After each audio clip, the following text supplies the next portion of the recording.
Manila Broadcasting Company. Sa balita, komentaryo, isyu, serbisyo publiko. Aksyon Radio! Sa Bacolod, Aksyon Radio! Aksyon Radio!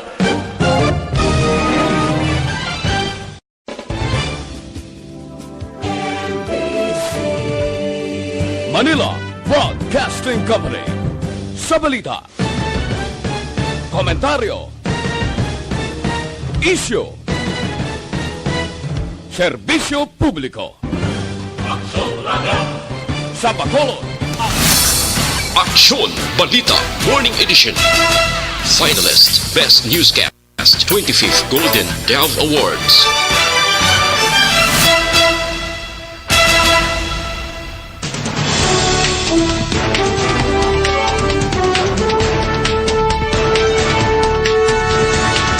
Para sa mga Pangulong Dinalan, una kita sa balita lokal. 4 ka mga barangay sa syudad sang San Carlos ginbaha kasunod sang mabaskog nga pag-ulan. Bacolod nagpagwa sang panibagong nga requirements para sa Bacolodon LSI.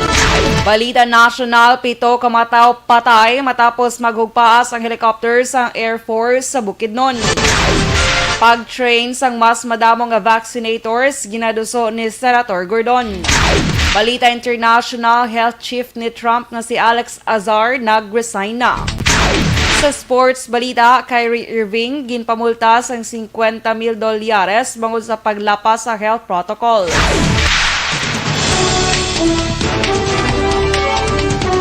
Payong aga Bacolod, may nga Negros Occidental, kag bugos nga Western Visayas, welcome sa pagpangalagad sa Aksyon Balita Sunday Edition. Karon nga adlaw Domingo, Enero 17, 2021. Ini naman si Aksyon Dorel Cabatu. Balita lokal pagkatapos gid lamang sini. Ang joint! Do not just throw away questions and statements. Kasma ng aton sining Facebook page pagiya sa Aksyon Radio. Ladies and gentlemen, this is Aksyon Radio Bacolod. Aksyon Radio Bacolod #1. Nagpanguna ang Aksyon Radio Bacolod sa pinakaulihing survey sa nilsing nga kakuha sa commanding radio station share para sa 4th quarter sa tuig 2020. Kami nagapasalamat sa aton mga kaaksyon sa padayon nga pagsalig kag pagsuporta. DYEZ Aksyon Radio Bacolod #1 with 40.10% radio station share.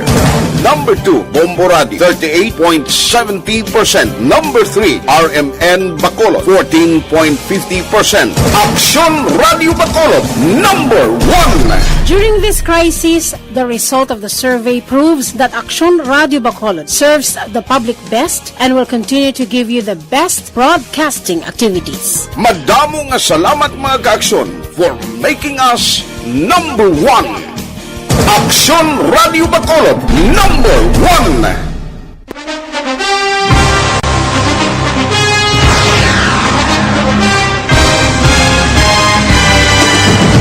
Mga balita nga una nabatian, mga impormasyon nga nakaapekto sa pagpangabuhi sang tanan, drama nga naghatag kabuhi sa istorya sang paglaom, paghigugma kag pagpasimpalan, serbisyo nga makatalandog balatyagon kag nagbunga sang pagsanyog, istasyon sang tanan sa sulod na sang 51 ka tuig, istasyon nga hindi kamupag kalipatan. 7 ka mga kongresista, 1 ka gobernador ang araw sa nagkulist sa pedaya yung pamangkot to nagligad para pamaninga linaw wagay sa ngalan walaton naman nga maglapit na lang ang eleksyon pagwa. Sakit lang kung kayo nga katapos ang media nga mag-report lang sa senaryo kabisan mahatagan kamo tsansa nga makapalayag sa inyo hibubunot batok sa pulis. Jaya kontra wala niya tsansa mo, nagpasarhag na ang kamera, wala ang ila counterpart sa Senado, nagpabungol-bungol. Kamuda daw ga pinagusto lang sa kamera, insulto sa Senado. Una sa balita, una sa aksyon, sa Bacolod, Aksyon Radio.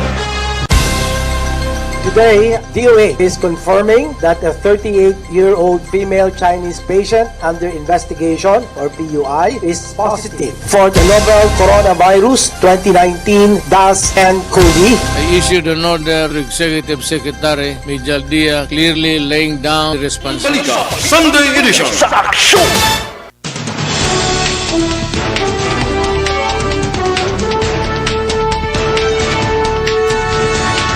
Las 6:08 Aksyon Radio, Philippine Standard Time. Pabalik sa Aksyon Balita Sunday Edition. Detalye sa balita lokal. Ginbaha ang 4 ka mabarangay sa siyudad ng San Carlos matapos ang pag-ulan umpisa alas 5 sang hapon kahapon adlaw Sabado. Sa record sang San Carlos City CDRRMO, lakip sa manapektuhan sang pagbaha ang mga mabarangay sa Barangay 1, Barangay 5, 6 kag Barangay Rizal. Sa interview sa Aksyon Radio Bacolod, ginpahayag ni Mayor Rene Gustilo nga mayara sa mga creek nga nag-awas ang tubig. Ginalantaw sa alkalde nga ang pag-ulan sa bukid ang kabangdanan sa pagtaas ng tubig sa pila ka lugar. May pila na kamataw ang gin-evacuate kag temporaryo nga nagatiner sa public school o covered court. Sa report ni Aksyon Radio correspondent Stephen Presquito, may area sa Barangay 1 nga ang tubig ang tubtub na sa dughan pero madasig man nga nag-subside. Kaya nagulpi ang ulan, pero hindi ang paggulpi sa ulan gina, except siguro sang hapon pa niya, aga sang hapon, kasi gina ulan sa bukid. So, gulpi na nagsaka ang tubig, baha, so natabo, medyo naglapaw siya sa mga creek, no? Kabagin sa payag ni San Carlos City Mayor Rene Gustilo.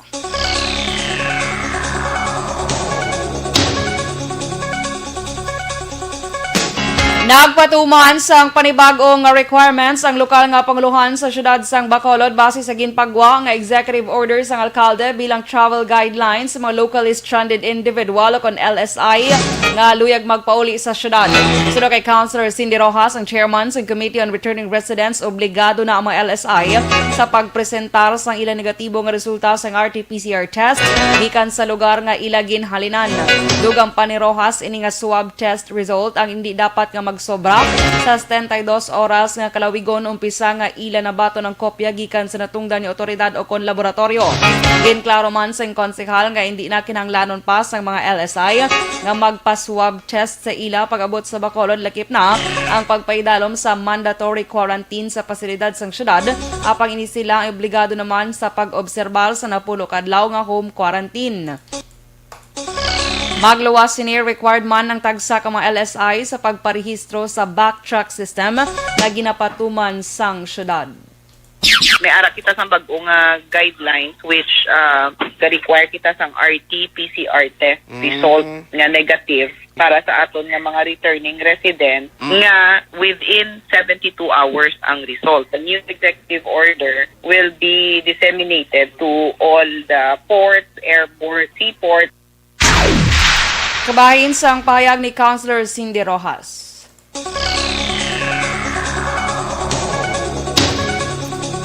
Sa dugang nga balita lokal, nakigsapol si Governor Bong Lacson sa mga opisyal sa ikatatlong nga distrito sa Negros Occidental kag Department of Public Works and Highways o DPWH angot sa madasig nga solusyon kag flood control measures kasunod sa malala nga pagbaha sa Northern Negros. Kani ang ginpatigayon sa Negros Residences, syudad sa Bacolod, sa diin ang inkaupod sa gobernador Sunday 3rd District Representative Kiko Benitez, Provincial Consultant Albi Benitez, kag mga alkalde sa ikatatlong nga distrito. Samtang ginpamunuan man sang gobernador ang pagpanagtag sang relief goods kag mga kinanglanon sang pamilya nga naapektuhan sang baha sa syudad sang Sagay, Talisay kag Victorias. Ini ang ginalakipan sa mga food packs, plastic mats, tuwalya, towels kag hygiene kits.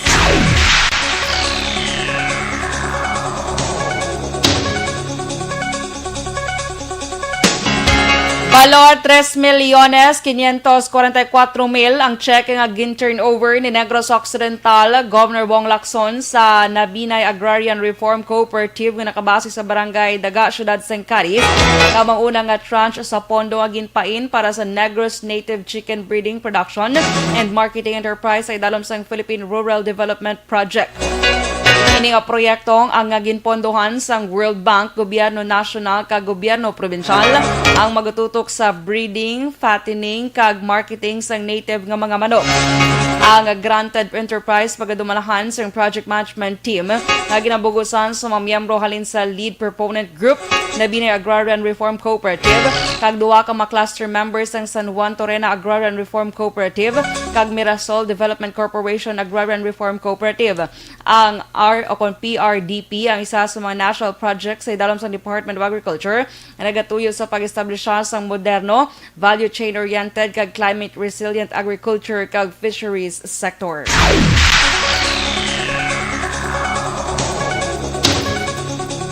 Mas sobra naman sa kalibo ka mga pulisan sa bugos nga Western Visayas ang gin-promote matapos na kumpleto ang minimum requirements base man sa performance evaluation, education, eligibility, mandatory schooling, body mass index.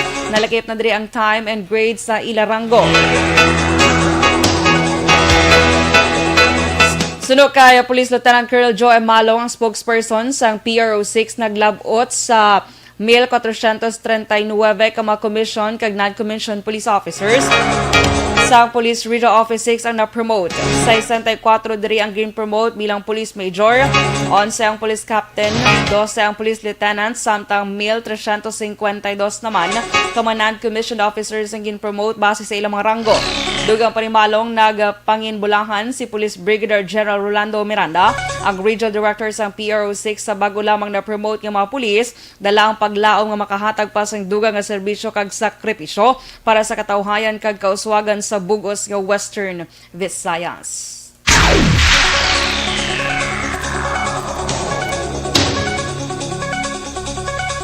Sa iban nga balita lokal, patay ang 18 anyos nga lalaki matapos na lumos sa baybay sakop sang Punta Cabahog, Barangay Zone 6, Siyudad St. Cadiz kahapon sang hapon Sabado. Ginkilala ang biktima nga si Aidan Joshua Contreras, 18 anyos, residente sang Purok Hitalon, Barangay Zone 4, Siyudad St. Cadiz. Sa report ni Aksyon Radio Correspondent Roger Gutib, ginpahayag ni Kagawad Pip Curativo, ang tiyo sang biktima anom ka mga abyan ang naghinagaray tabok sa pihak nga lugar. Agi sa paglangoy humalin sa Barangay Bangkirohan pakadto sa Punta Cabahog, Barangay Zone 6. Apisar nga mahangin kag mabaskog ang balod. Nagalaom sang nagaulan sang natabo ang insidente. Gintinguan sa makopdanan sang biktima nga ma-retrieve ang ilabyan pero ini silang napaslawan. Ang biktima ang ginhagaw pa nga madala sa Cadiz City Emergency Clinic apang gindeklarar nga patay.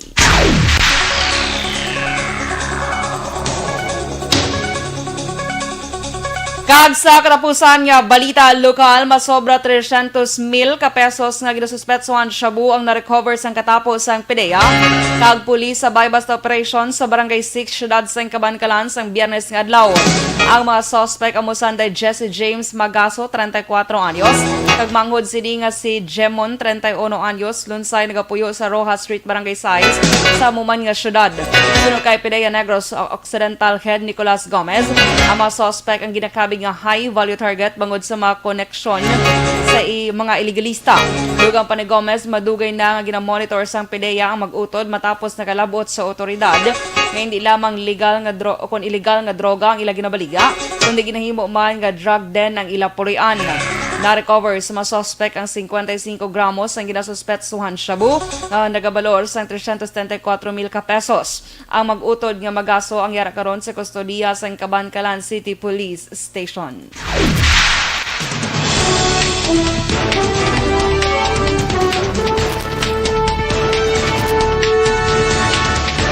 Sa balita nasyonal, 7 ka tawo patay matapos magugpaas ang helicopter sang Air Force sa Bukidnon. Pag-train sang mas madamong vaccinators ginaduso ni Senator Gordon. Detalye sa balita nasyonal pagkatapos gid lamang sini.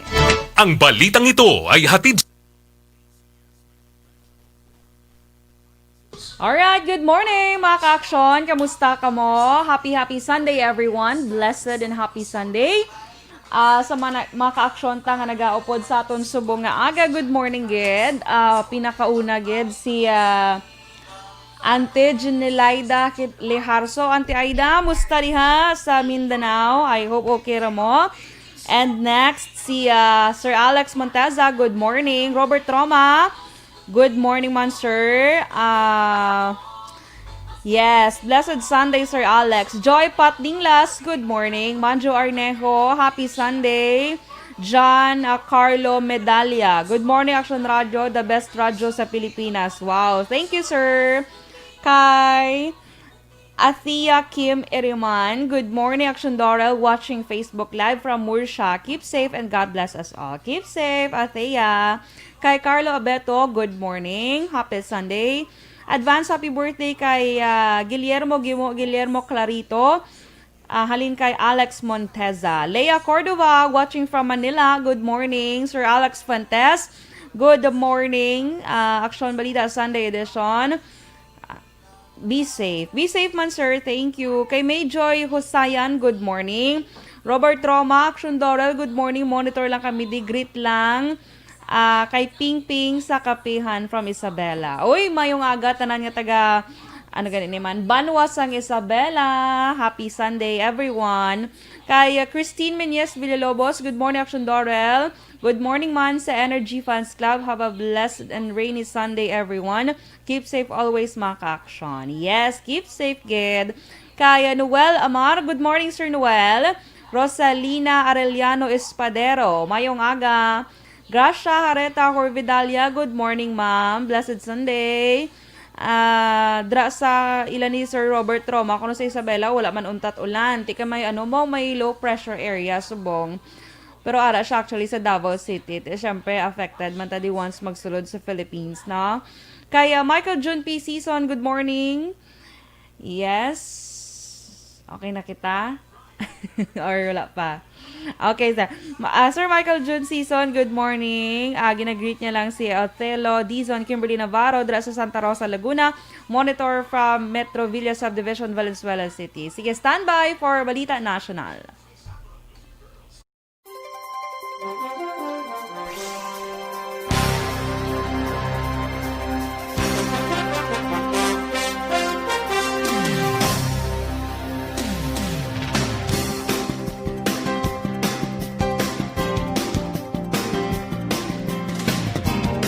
Aksyon Balita Sunday Edition.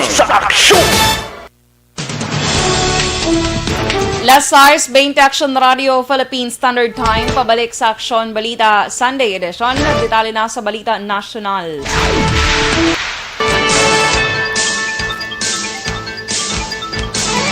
Patay ang 7 ka mga tawo matapos nga naghugpaas ang helicopter sang Philippine Air Force sa nabukid nga bahin sang sitio na Higit, Barangay Bulunay, Impasugong, Bukidnon, las 2 sang hapon Sabado. Lakip sa napatay ang 2 ka mga pilots, 2 ka mga crew members, kag 3 ka Army passengers. Sunod kay Police Senior Master Sergeant Teddy Jones Saliot sang Impasugong Police, nakabaton sila sang radio call nga may helicopter nga nagugpaas sa Barangay Bulunay. Sunod sa otoridad ang UH-1H helicopter ang yara sa resupply mission para sa 403rd Brigade sang natabo ang insidente. Wala pa sa karon na hingadlan ang mga biktima kag padayon pa investigasyon sa kabangdanan sang insidente.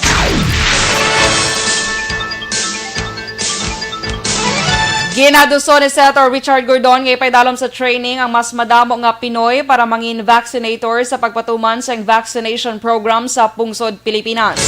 Ini ang gihimo nga proposal ni Gordon matapos ang Senate inquiry angot sa iya pag-question sa kapasidad sa Department of Health sa pagpatigayon sa vaccination program nga mayara lamang sang 617,239 ka mga healthcare workers base man sa datos sang ahensya. Sunod kay Gordon, maga-file ini sang hagna sa Lunes nga adlaw nga sa tion sang emerhensya o kung wala man sang krisis, dapat ipaydalom sa paghanas para mangin vaccinators sa mga dentista, veterinarians, medical technologists, kag bisan ang wala sang medical background. Dugang pa ni Gordon, pwede ang mga pamatanon nga luyag mangin doktor sa ulihi nga mangin vaccinator pero may clinical supervision. Sunod sa senador, manubo ang performance rate sa National Immunization Program o kung NIP sang pungsod nga yara lamang sa 70% sang 2016, 60% sang 2017, 66% sang 2018, at 69% sang 2019.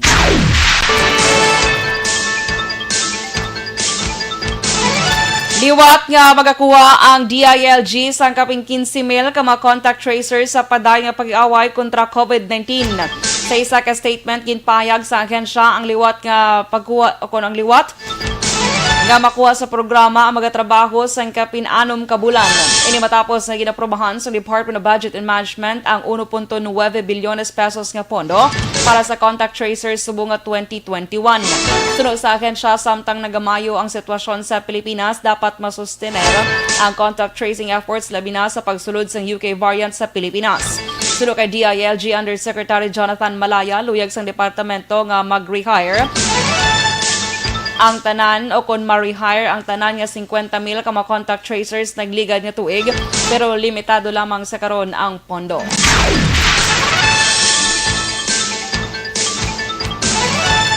Nanguna naman sa ang bakuna sang Pfizer kag AstraZeneca sa efficacy kag safety rankings sang Department of Science and Technology o kon DOST. Ikatatlo naman ang Novavax kag ikaapat ang Sinovac. Sunod kay Dr. Jaime Montoya, Executive Director sang Philippine Council for Health Research and Development. Ginbase ang rankings sa number of criteria nga ginlakipan sang track record sang kompanya, technology platform para sa reliability kag stability sang storage, safety nga ginbase man sa Phase 1 and Phase 2 and Phase 3 sa clinical trials kung available, immunogenicity, potential efficacy and safety base man sa gin-publish data kag ang vaccine implementation nga naga-cover sa logistics. Sa nabaluan, ginaprobahan na sa Pilipinas sa emergency use authorization application sa Pfizer.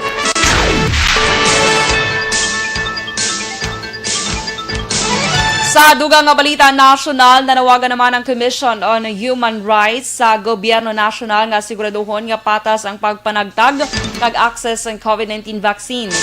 Sa statement, ginpahayag ni CHR Commissioner Gwendolyn Pimentel Gana nga madamo sa mga LGUs o local government units sa urban centers kag metropolitan areas ang nagalinya para makakuha sa prioridad para sa bakuna.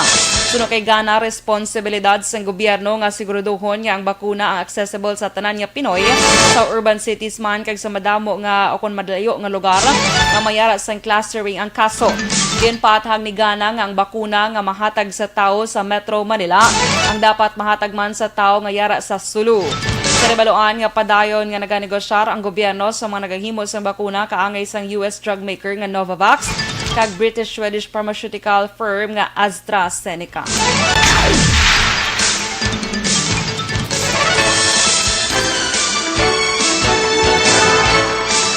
Nagsaka na sa 5 ka mga brands ang face mask ang hindi dapat pagbaklon kag usaron sang publiko sa pinakaulihing advisory sang Food and Drug Administration. Ang 5 ka face mask ang wala sang product notification certificates ang ginalakipan sang Cheerwap Daily Protective Mask, Just Mask Antiviral Face Mask, Health Master Disposable Protective Mask, Aldela Disposable Face Mask, kag Disposable Medical Mask. Sa una nga mga advisory sa ahensya, ini nga mga brands ang wala naglabay sa evaluation process sang regulatory body. Sulod sa FDA, sa idalom sang FDA Act of 2009, ginadilian ang pag-manufacture, importation, exportation, sale, offering for sale, distribution, transfer, non-consumer use, promotion, advertising, or sponsorship sang health products nga wala sang proper authorization. Para nga nagapanugyan ng FDA sa publiko nga i-check kung ang produkto ang nasilyuhan sa FDA certifications antes ini pag-ausaron.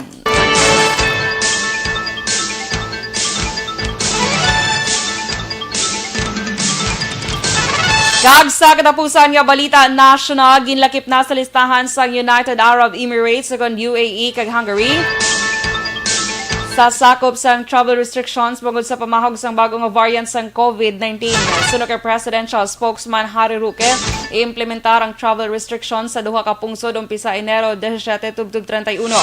Una ginrekomendar sang Department of Health nga ilakip ang UAE sa travel restrictions matapos nga nagikan sa nasambit nga pungsod ang pinakauna nga Pinoy nga na-detect nga positibo sa UK variant sa COVID-19.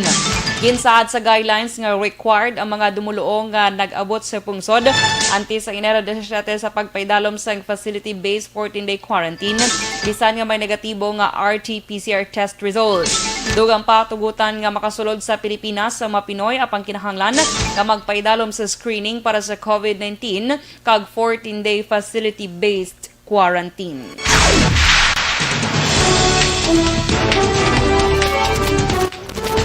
Last size 20 shot Aksyon Radio Philippine Standard Time, detalye sa balita international kag sports pagkatapos gid lamang sini. Mabigat. Alright, good morning liwat mga ka-aksyon. Sakay Jacob Pabalate, good morning Jacob. Kay Sir Noel Amar, sa amon diri mandatory gid ang stay home until February 10. At Mayo gid. Kay Ranisa Olaviar, good morning. Kay Sir Edwin Pineda, good morning sir. Kay Auntie Aracilis Casinas, mayong buntag dira sa Mindanao. Kamusta mo dira? Kay Lovely Princess de la Peña, good morning. Aksyon Dorel, watching Facebook Live from Kuwait, good morning. Langda sa papa niya sa sitio Antipolay, Elardo Roto, gapamati gid subong. Good morning tatay Elardo Roto. Ginagreet ka ni Lovely de la Peña. Okay, kay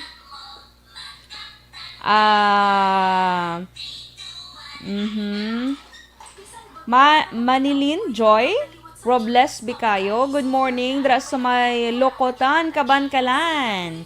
Kaya Bia Jonathan, mayong aga. Go watch kami ni Baby Tantan kag Joy. Oy, good morning mga kumpare kag Mare. Kag kay ihado ko Tantan, mayong buntag. Ay, mayong aga. Kaya okay. Ma'am Vanessa Mayo, good afternoon dra sa imo. Ay, good evening na. Kay dinner na. Sige, Ma'am Van, thank you. Eat well. Kay hi, gamay. Good morning dra sa may Lebanon.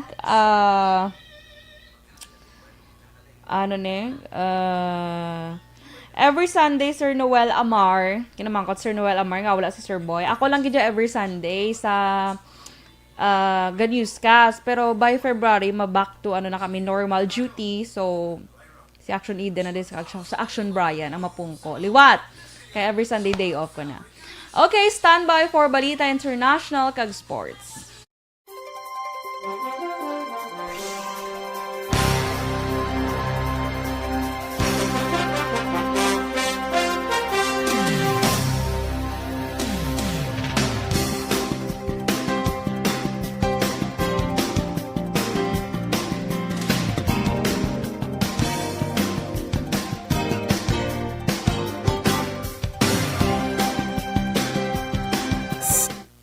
Aksyon Balita Sunday Edition sa Aksyon!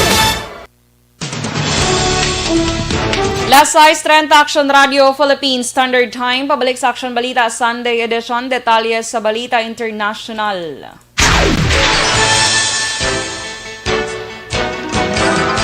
Nagbiya na siya pwesto ang Health Secretary sa Amerika nga si Alex Azar. Nagbiya si Azar bilang tiglikom sa US Health and Human Services bungod sa nagakatabo nga kinagamo sa US Capitol na kaligad nga semana. Apang atis mag-resign, ginako sini nga ang Amerika ang wala na sa nakareserba nga natipon nga bakuna. Nagapati naman ini nga may ginahimo na nga tikang ang Trump administration agud makahatag sa ikaduha nga doses ng bakuna para sa mga tawo. Nauna na nga ginpabugal sa administrasyon ni outgoing US President Donald Trump nga mayara sa natipon nga reserba nga bakuna para sa ikaduha nga doses nga gamiton sang pumuluyo sang Amerika.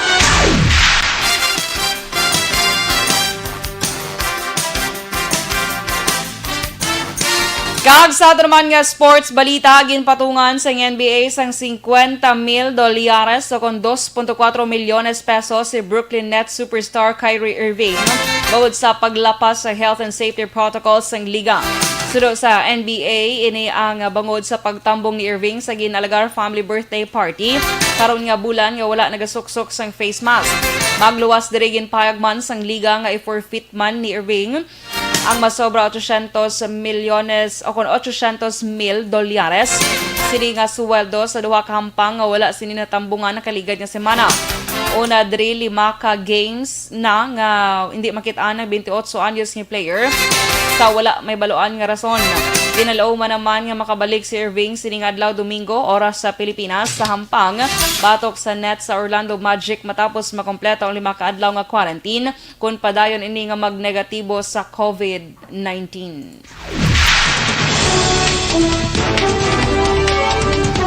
Last size 32 sa Aksyon Radio Philippine Standard Time kag inyo nabatian ang bugos nga detalye sa Aksyon Balita Sunday edition. Karon nga adlaw Domingo, Enero 17, 2021. Happy birthday sa tanan nga nagasaulog sa ila ka adlawan subong adlaw. Good morning man kay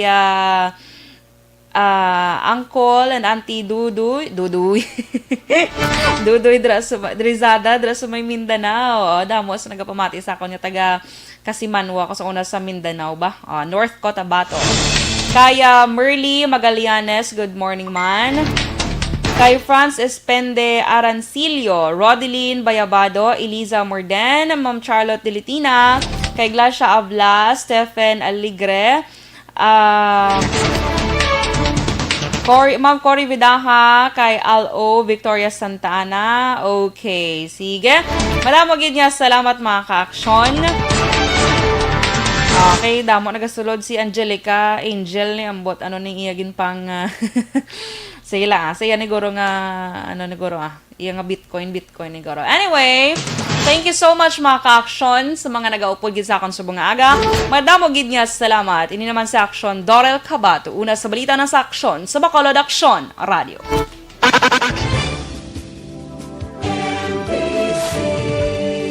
Manila Broadcasting Company. Sa balita, komentaryo, issue, serbisyo publiko. Aksyon Radio! Sa Bacolod, Aksyon Radio! Aksyon Radio!